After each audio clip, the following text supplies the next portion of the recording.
आज की हमारी इस वीडियो का टॉपिक है रूट्स ऑफ ड्रग एडमिनिस्ट्रेशन और एग्जाम के पॉइंट ऑफ व्यू से भी बहुत ज्यादा इंपॉर्टेंट टॉपिक है क्योंकि ये फ्रीक्वेंटली 10 या 15 मार्क्स में पूछ लिया जाता है।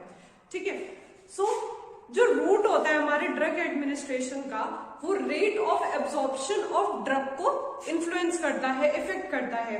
ठीक है, और जो टाइम गैप होता है ड्रग एडमिनिस्टर करने के और उसका असर दिखने के बीच का, उसे हम बोलते हैं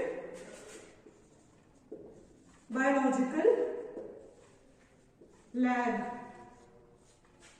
biological lag, so biological lag is the time difference between the administration of certain drugs and development of its response. Drug administration को बेसिकली 2 टाइप्स में क्लासिफाई किया गया on the basis of effect they produce. सबसे पहला है local effect.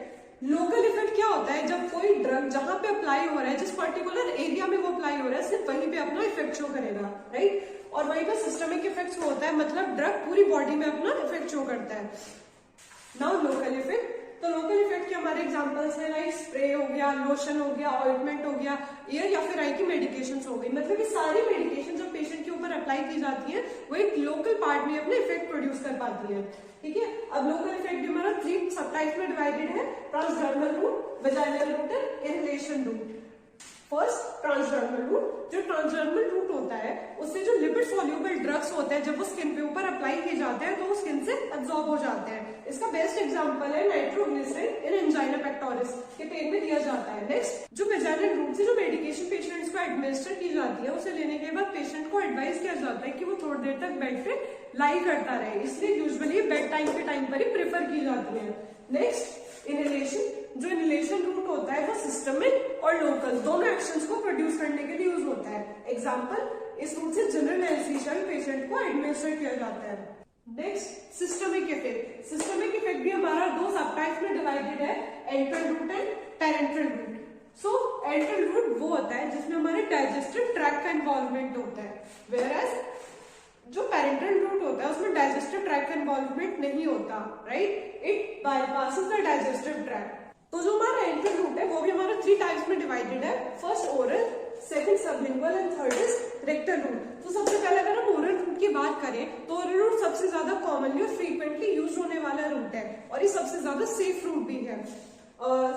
Oral route के through कोई भी पेशेंट अपनी मेडिकेशन खुद से एडमिनिस्टर कर सकता है, किसी भी ट्रेन पर्सन की कोई नीड नहीं है। ये रूट कोई भी अनकॉन्शियस पेशेंट में यूज नहीं किया जाता है। उसके बाद onset of drug action is slow. Onset of drug action oral route के थ्रू इसलिए स्लो रहता है क्योंकि कोई भी मेडिकेशन सबसे पहले स्टमक में जाती है, स्टमक से डाइजेस्ट होने के बाद वो ब्लड स्ट्रीम में सर्कुलेट होती है, इसलिए इसमें ड्रग एक्शन स्लो रहता है। उसके बाद drugs like insulin get destroyed in stomach. जैसे कुछ ड्रग्स होते हैं, फॉर एन एग्जांपल इंसुलिन, जब वो हमारे स्टमक में जाते हैं तो स्टमक के एंजाइम्स वगैरह की हेल्प से वो ब्रेक डाउन हो जाते हैं ब्लड स्ट्रीम में पहुंचने से पहले, इसलिए ये ओरल रूट से एडमिनिस्टर नहीं किए जाते हैं। सो नेक्स्ट पॉइंट है कि किसी पेशेंट को डायरिया या फिर वॉमिटिंग है तो उस कंडीशन में भी हम ओरल रूट को प्रेफर नहीं करते हैं। Next is sublingual route. तो सबलिंगुअल रूट में क्या होता है, जो ड्रग है वो टंग के नीचे रख दिया जाता है और जहां से डिसॉल्व होकर वो डायरेक्टली ब्लड स्ट्रीम में एंटर कर जाता है। क्योंकि ड्रग ब्लड स्ट्रीम में डायरेक्टली एंटर करता है इसीलिए इसका ऑनसेट ऑफ एक्शन रैपिड है। और इसका एग्जांपल है nitroglycerin in angina. Then rectal route. तो रेक्टल रूट में पेशेंट को रेक्टम के थ्रू मेडिकेशन एडमिनिस्टर की जाती है।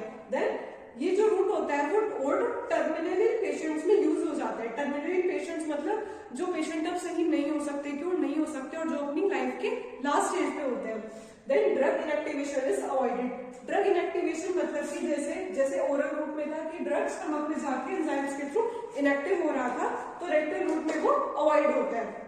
एग्जाम्पल, अमीनोफाइब्रिन bronchospasm. Next is parenteral route. So parenteral route में वो सारे रूट्स इंक्लूड हो जाते हैं एक्सेप्ट द एलिमेंट्री ट्रैक्ट। अगर हम इसके एडवांटेजेस की बात करें तो सबसे पहले एडवांटेज है कि एब्जॉर्प्शन ऑफ ड्रग रैपिड होगा और क्विक होता है। ये रूट हमारे इमरजेंसी कंडीशंस में भी यूजफुल होता है, हम इसको अनकॉन्शियस पेशेंट में भी यूज कर सकते हैं और एक्यूरेट अमाउंट ऑफ ड्रग हम पेशेंट को एडमिनिस्टर कर सकते हैं। वहीं पे इसके डिसएडवांटेजेस है कि टेक्निक है पेरेंटल रूट वाली वो इन्वेसिव होती है, पेशेंट के लिए पेनफुल होती है, इसलिए वो इसे पसंद नहीं करते हैं और इस केस में हमें एसेप्सिस मेंटेन करके रखना पड़ता है, मतलब इन्फेक्शन के होने के चांसेस ज्यादा रहते हैं, इसलिए हमें एसेप्टिक टेक्निक्स को फॉलो करना पड़ता है। इसके अलावा पेरेंटल रूट में हमें किसी ट्रेन पर्सनल की नीड होती है for the administration of medication. So parenteral route को भी हमने फिर 7 सब टाइप्स में क्लासिफाई किया है। वन बाय वन हम उनको देखते हैं। सबसे पहला आता है इंट्राडर्मल रूट। इंट्राडर्मल रूट में जो ड्रग होता है वो स्किन की लेयर्स में डायरेक्टली इंजेक्ट किया जाता है और ये 15 डिग्री के एंगल पे पेशेंट को लगता है। इसका एग्जांपल है बीसीजी वैक्सीनेशन। सेकंड आता है हमारा सबक्यूटेनियस। जो सबक्यूटेनियस इंजेक्शन होता है वो पेशेंट को सबक्यूटेनियस टिश्यू में लगता है और सबक्यूटेनियस टिश्यू स्किन की डर्मिस और एपिडर्मिस के नीचे सबक्यूटेनियस टिश्यू प्रेजेंट होता है। ये 45 डिग्री पे लगता है और इसमें केवल वाटर सॉल्युबल ड्रग्स ही सबक्यूटेनियस रूट के थ्रू पेशेंट को एडमिनिस्टर किए जाते हैं। देन इसका रेट ऑफ एब्जॉर्प्शन स्लो रहता है। मैक्सिमम अमाउंट हम पेशेंट को अगर सबक्यूटेनियस रूट के थ्रू दे सकते हैं तो वो है 0.5 ml से 1 ml। मैक्सिमम इतना ही दे सकते हैं। इसका मतलब सबक्यूटेनियस रूट से हम पेशेंट को ज्यादा अमाउंट में ड्रग एडमिनिस्टर नहीं कर सकते हैं। इसका एग्जांपल है इंसुलिन और हेपेरिन। थर्ड आता है इंट्रामस्कुलर इंजेक्शन। सो इंट्रामस्कुलर इंजेक्शन में जो ड्रग होता है वो डायरेक्टली पेशेंट की मसल में इंजेक्ट होता है और इसकी साइड्स कौन सी है? ग्लूटियस और डेल्टॉइड। डेल्टॉइड होती है हमारे आर्म्स में प्रेजेंट और ग्लूटियस होती है बटक्स में।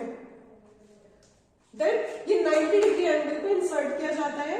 केवल फैट सॉल्युबल ड्रग्स ही हम आईएम रूट से पेशेंट को एडमिनिस्टर कर सकते हैं। इसके अलावा मैक्सिमम 10 ml ड्रग हम पेशेंट को एडमिनिस्टर कर सकते हैं और आईएम हमारा लोकल पेन प्रोड्यूस करता है और इसमें चांसेस होते हैं कि पेशेंट को इंजेक्शन लगाते टाइम उसकी नर्व रिपायर्स हो सकती है।